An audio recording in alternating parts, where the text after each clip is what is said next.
Good morning. I'm Ken Weinstein, Japan Chair here at Hudson Institute. Delighted to welcome our audience here at the Walter P. Stern Center at Hudson Institute. Also delighted to welcome our audience online. We're honored to welcome Congresswoman Young Kim of California, who chairs the Indo-Pacific Subcommittee of the Committee on Foreign Relations of the U.S. House of Representatives.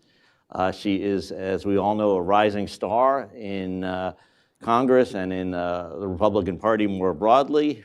She has an incredible personal story. She grew up in Seoul, left Seoul when she was about 13, did not speak a word of English. Parents migrated to Guam, eventually graduated from high school in Hawaii, went on to the University of Southern California, and eventually came to work for Ed Royce, who eventually himself went on to become chair of the House Committee on Foreign Affairs, a legendary figure and a great friend of Hudson Institute. The Chairman Royce focused primarily on the Middle East and Europe. Congresswoman Kim, who is one of the first 3 Korean American women elected to the U.S. Congress, simultaneously elected in 2020, has focused more particularly on the Indo-Pacific, chairing the committee, as I mentioned, and being a part of numerous congressional delegations to Southeast Asia, to Northeast Asia, Taiwan, and shortly back to Korea for election observance, and back to Taiwan, I guess, for the presidential inauguration. So we're honored to hear from her on the subject of America's responsibilities for Taiwan security. It's really an honor and a pleasure to welcome Congresswoman Kim to the podium here at Hudson Institute. Thank you, thank you. Thank you, Congresswoman. Thank you, Ken. I will speak very briefly here and then join Ken for our dialogue on America's commitment to Taiwan and why Taiwan matters. Before I do that, I thought I'll just give you a quick interest as to why I pay so much attention to Asia. As a longtime congressional staff, as Ken mentioned, I had the privilege of working with the former chairman Ed Royce, who have given me the unprecedented opportunity to work on issues that define U.S.-Asia relations. And now that I've come to Washington as a member of Congress, it was only a matter of time that I let my interest in serving on the House Foreign Affairs Committee be known to the committee chair at the time. When I first came, it was Chairman Mix, and I was not shy at all. And I went straight to him and our ranking member, Michael McCall, of my desire to serve. And lo and behold, I did not know that I will be given the opportunity to chair the Indo-Pacific Subcommittee. So in that regard, I have traveled to the region. I believe by now I traveled to about 9 countries in short time that I've been in that role.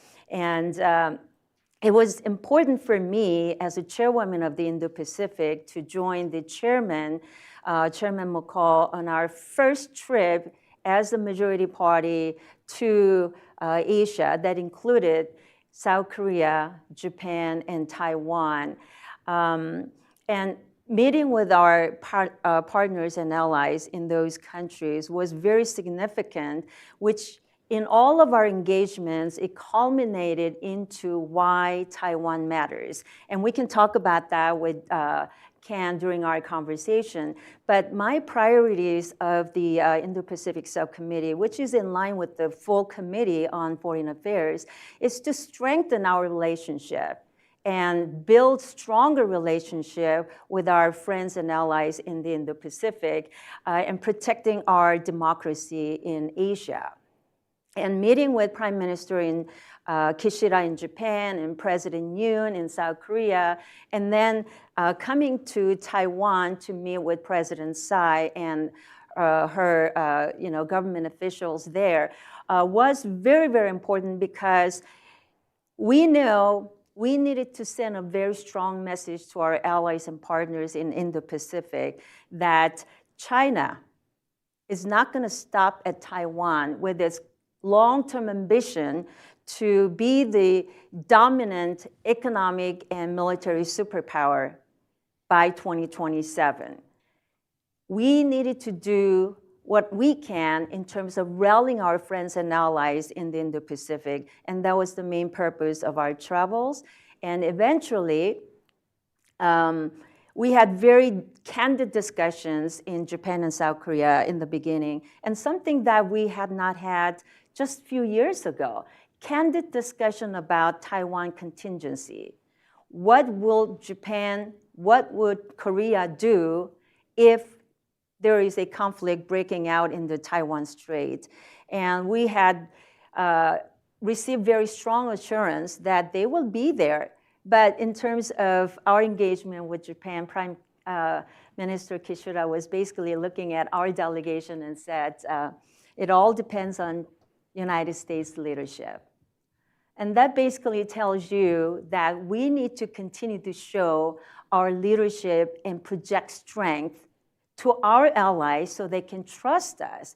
Because at this moment, in all of my travels, the one thing that I found was that our friends are slowly losing trust in the United States leadership and its ability to lead on the world stage. And our adversaries are not respecting us. And that's because we're not showing up in key engagements where it matters. And we'll go through that too. But I just wanted to briefly lay out the scenario where I know we're gonna delve into it a little more. But all that to say that such an honor for me to be standing here with you and to have a conversation about our relationship and our leadership in Asia. Especially when you look at my background, as Ken mentioned, I was born and raised in the aftermath of Korean War. So during my younger days, I was constantly feeling the threat of North Korea.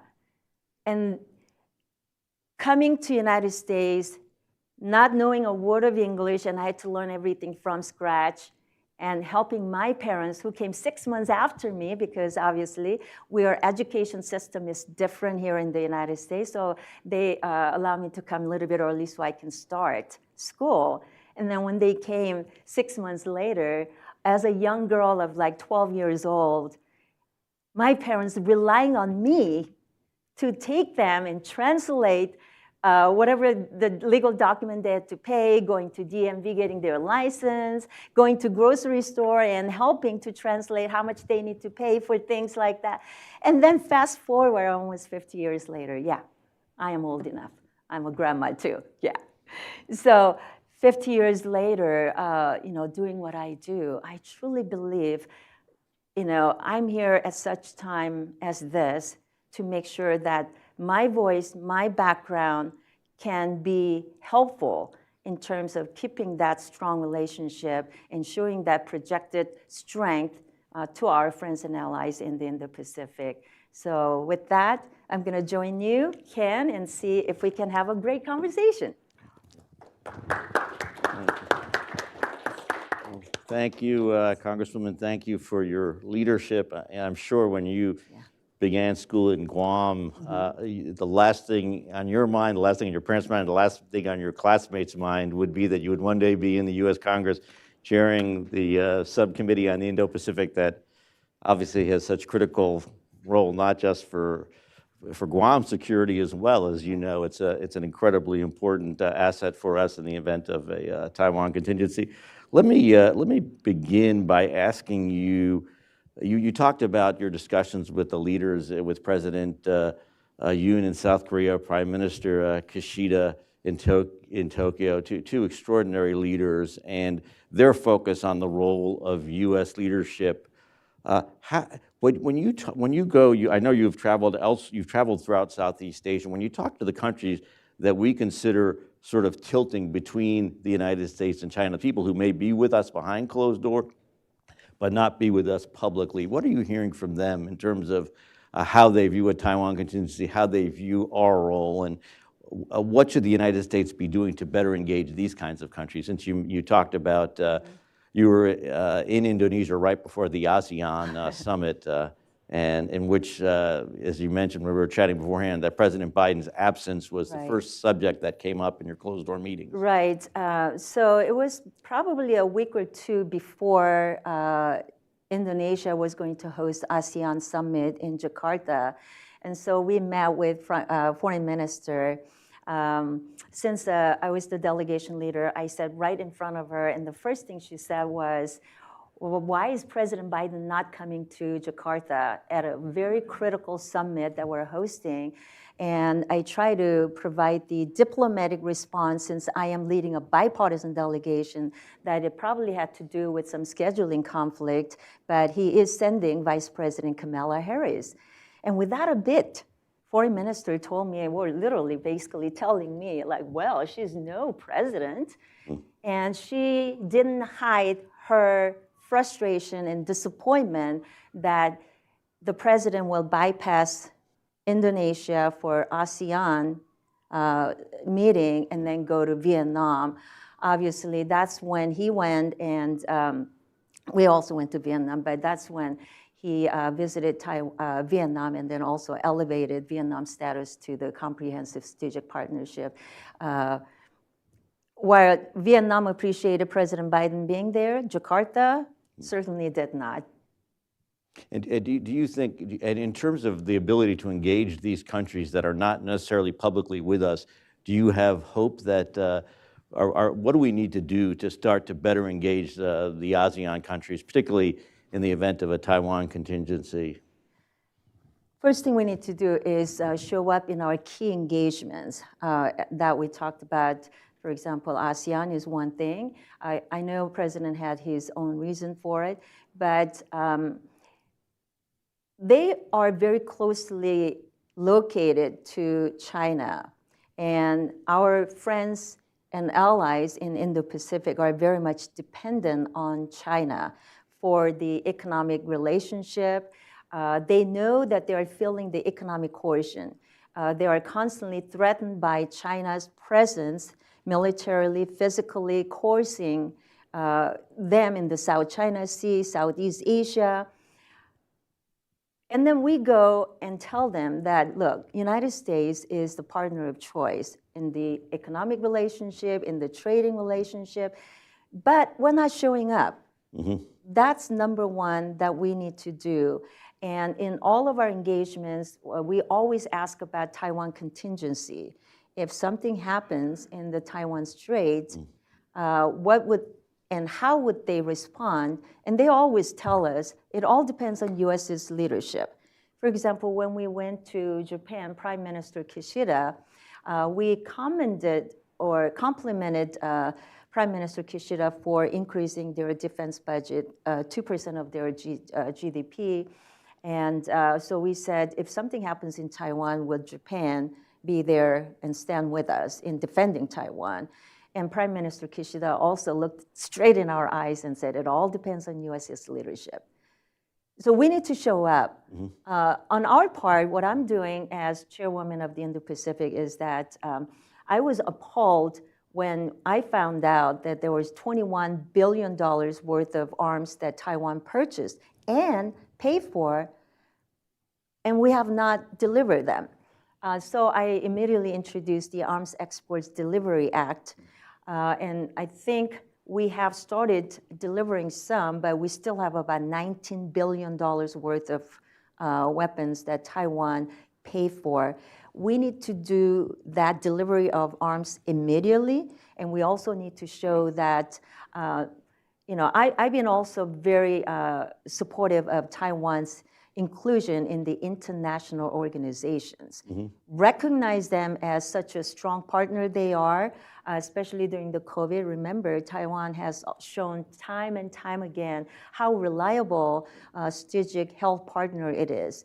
Yet, Taiwan doesn't have even the observer status at WHO. That was another bill that I immediately introduced to recognize it. In all my travels to the region, when I was a longtime congressional staffer and then now coming in as a member of Congress, I traveled to the region and some things have not changed. Like in Vietnam, the human rights issues, in the Southeast Asian countries. They're reliant on China, but we are not providing them with what they need, what they want. For example, I'm very supportive of bipartisan, bilateral free trade agreements with those countries as well. But it reminds me of United States pulling out of TPP. And I am very supportive of United States getting into CPTPP before China does, right? If China is there, United States is not there, and obviously, you know what's going to happen with Taiwan. China will make sure that Taiwan does not get a seat at the table. And IPAF is the response that Biden administration gave in response to our request for more engagement in Asia with the trade, and IPAF is looked upon by different nations with what they want to get out of it. So they have a different understanding.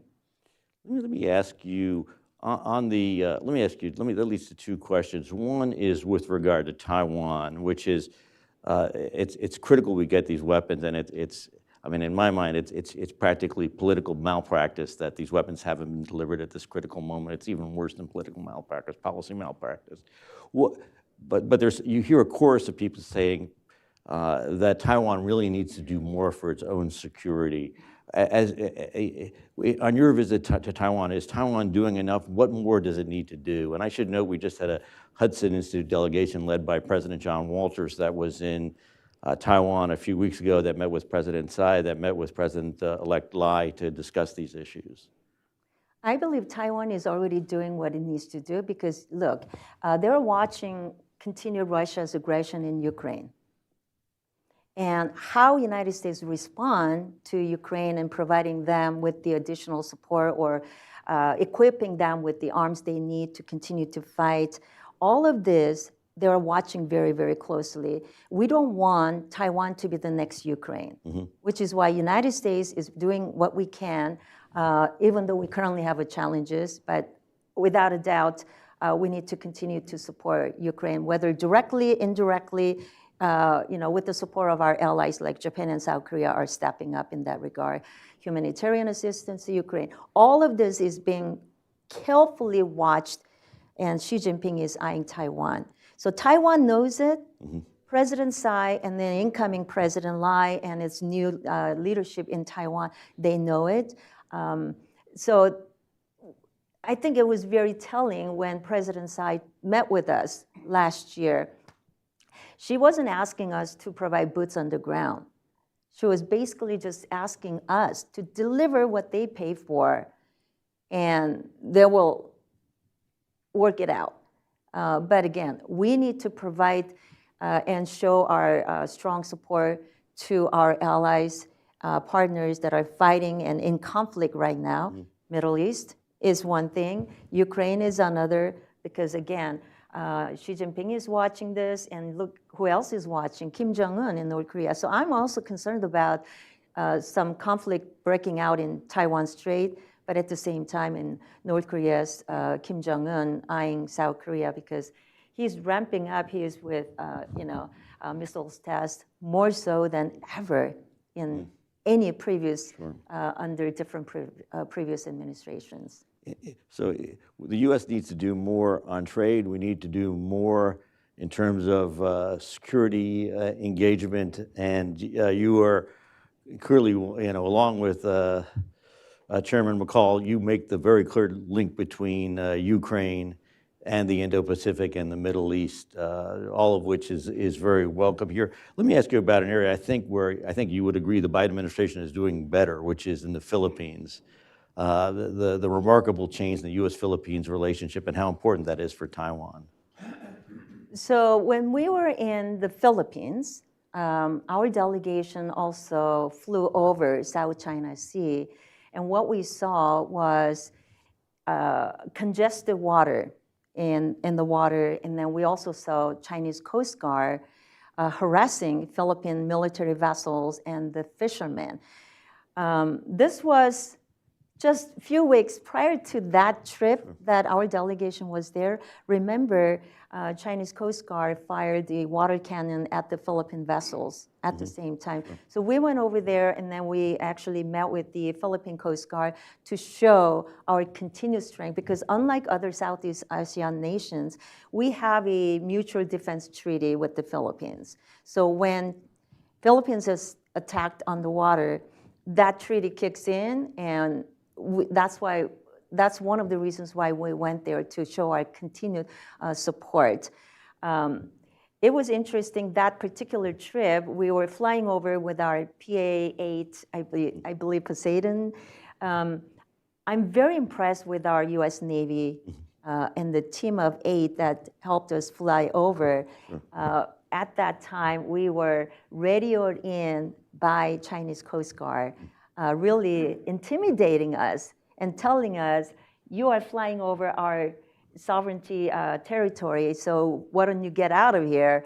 And our pilot was calmly telling them, hey, we're conducting our freedom of navigation, and we have every right to be here and protect, and we're just providing oversight and support for Philippine vessels that are traveling to the Second Thomas Shore. This is something that we're going to continue to do, but we need to be present in the region. We need to be present with our economic engagement with our ASEAN countries. So in all fronts, I think the key thing is showing up at key engagements, because I've heard this over and over again. And even our State Department officials will go out of their way to be on a good side with our CCP officials. I mean, last year, my committee was holding a subcommittee hearing, and we were supposed to have top-level State Department official come and testify in front of my committee, and we got nixed. And the reason for that is because he needed to accompany Secretary Blinken on his trip to China. That wasn't going to happen until the end of that week, and my hearing was on Wednesday. And they told us the day before the supposed hearing. So, they care about engaging with Chinese officials, bypassing Congress. And that's not okay with me. And then late last year, remember, in November, United States hosted the APEC summit in San Francisco. Our Governor Newsom from California went to China, met with Xi Jinping and others, and then he came back, and 2 weeks later, we were hosting APEC summit. Well, first of all, it's really funny that Governor Newsom would try to take credit for making Xi Jinping and Biden meeting happen on the sidelines of APEC summit. I thought that was funny. And 2, he came back and immediately started cleaning out the streets of San Francisco in anticipation of rolling out red carpet for Xi Jinping and others coming to San Francisco. Now, we are riddled with all kinds of domestic issues, namely the homeless issue, the streets of San Francisco. If you've seen the images in the media, you'll see unacceptable. But he was able to work with the San Francisco local officials to clean the streets out. If they can do that in less than a week, why can't they do that every single day? Because we're dealing with this on a daily basis in San Francisco. And then on the sidelines with Biden and Xi Jinping meeting, I was hoping that President Biden would raise the issue of the influx of Chinese migrants coming over our border, and we're concerned about Chinese syndicates using or working closely with cartels, bringing precursor chemicals that goes into making fentanyl. But addressing that issue, President Biden and Xi Jinping decided to work on or create a fentanyl working group. Sure.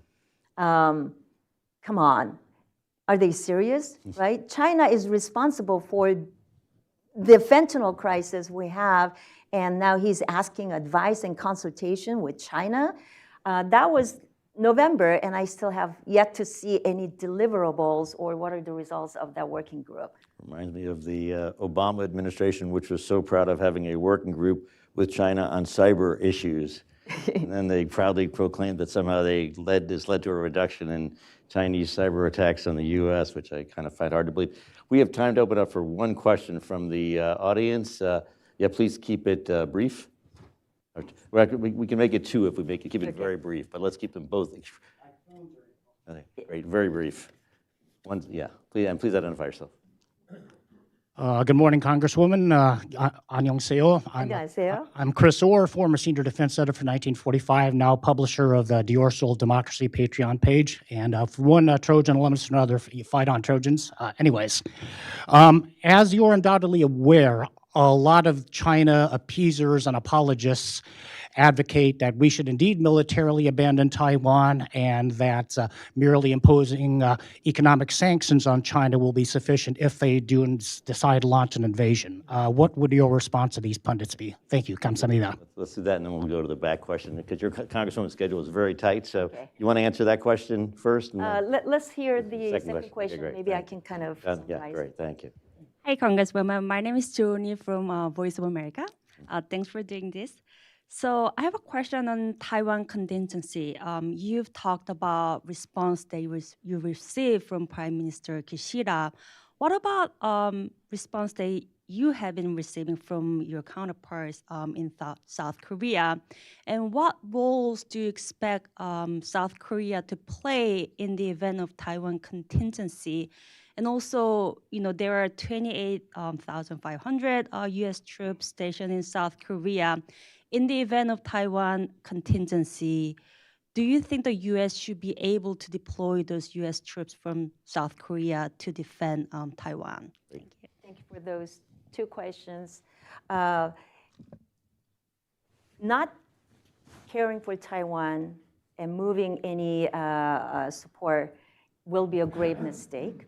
Obviously, we need to stay in Taiwan and continue to be engaged and work on contingency efforts because Taiwan matters. It is the true democracy.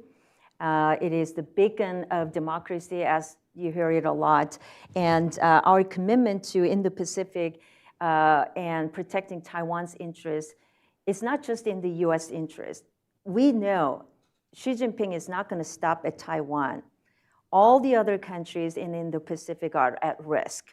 That's another reason. And Taiwan matters because Taiwan controls over 90% of the semiconductor manufacturing. And if there is a conflict in the Taiwan Strait, obviously our economy is going to be threatened. It's going to be a national security concern. And our U.S. standing in the global stage is also at risk. So we need to see all of those. And then remember, CCP is seeking hegemony and control over all of the Indo-Pacific. Look, when we went over to South China Sea last summer or fall, you hear the word 9-dash line. Well, now it's 10-dash line because China drew Taiwan into it. So when we ask our allies, why is China becoming more aggressive each day? And then their answer, especially the Philippines, when we met with them, China does it because they can.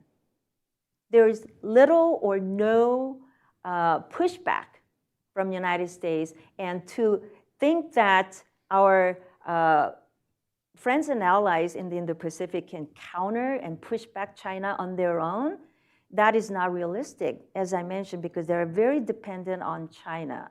So we need to be more engaged and do our part as a global leader in that. Again, the South Korea response, President Yoon, I believe, is very pragmatic. He's very realistic. But I see a lot of parallels, and this is what Japan and South Korea have both told us. In the case of Japan, obviously, they have to respond to the threats of China in East China, the Japan Sea, and then South Korea. While they will, I believe, be there with the United States if something happens in the Taiwan Strait. But remember, South Korea is faced with immediate threat of North Korea. So protecting the security concerns in the Korean Peninsula is probably the #1 concern in their mind, in President Yoon's mind, and then in South Korea for Koreans too. But again, we are living in a nanosecond times right now. Anything happens overseas, it affects us in all fields, like globally, economically, security-wise, military-wise. So that is the reason why when we look at these conflicts around the world, I am really glad that Japan and South Korea have agreed to get beyond the historical challenges and move ahead, looking forward. That's why Prime Minister Kishida and President Yoon came to work together, because we're now facing the common threat of countering China, CCP specifically. And so I think working in a trilateral way, and I also want to give credit where it's due, when President Biden invited both leaders to Camp David for a summit, that really is changing and shaping how the countries in the Indo-Pacific is looking at the security threat around the world together. I hope it answered that question. What am I doing right now? Again, I want to wrap it up with, because we talked about why Taiwan matters. I also want you to know that 2024 is the 45th anniversary of Taiwan Relations Act. So our committee will be reviewing this very closely, and my subcommittee on Indo-Pacific will be doing a hearing on reviewing and reassessing Taiwan Relations Act. And because Congress always drives our policy towards Taiwan, especially in the Indo-Pacific. So to that end, I will be joining Chairman McCall in our upcoming trip to Taiwan in May to meet with our new leadership there, new government officials. But before that, I will be going to Korea, actually leading a bipartisan delegation this weekend for a week, and to talk to our new, this is just before the national elections coming up. So it will be interesting to see firsthand on the ground what the South Koreans think about the upcoming National Assembly elections and how that will change or modify our continuing relationship with South Korea. But regardless of who, we also have a national presidential election this year. So when it comes to supporting our friends and standing with our allies and friends who need our support, like in Ukraine, providing supplemental to Ukraine, supplemental to Israel, to Indo-Pacific, specifically Taiwan. Regardless of who occupies the White House, our continued engagement and strengthening our relationship with our friends and partners in the Indo-Pacific must be our #1 foreign policy priority, in my view. And I think that's very, very important. So for Taiwan, we have done, again, we started delivering the arms, the weapons that they need, but we also need to make sure that Taiwan has a voice or a seat at the table in the international organizations. We've done quite a bit, but I just can't name all of that comes to mind right now.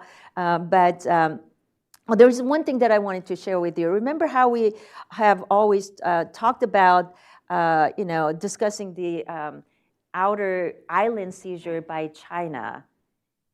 And this is something that we always talk about with our allies when we talk about Taiwan contingency. Guess what?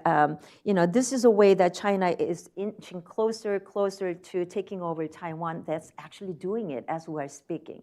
They're patrolling around the Jinmen Island.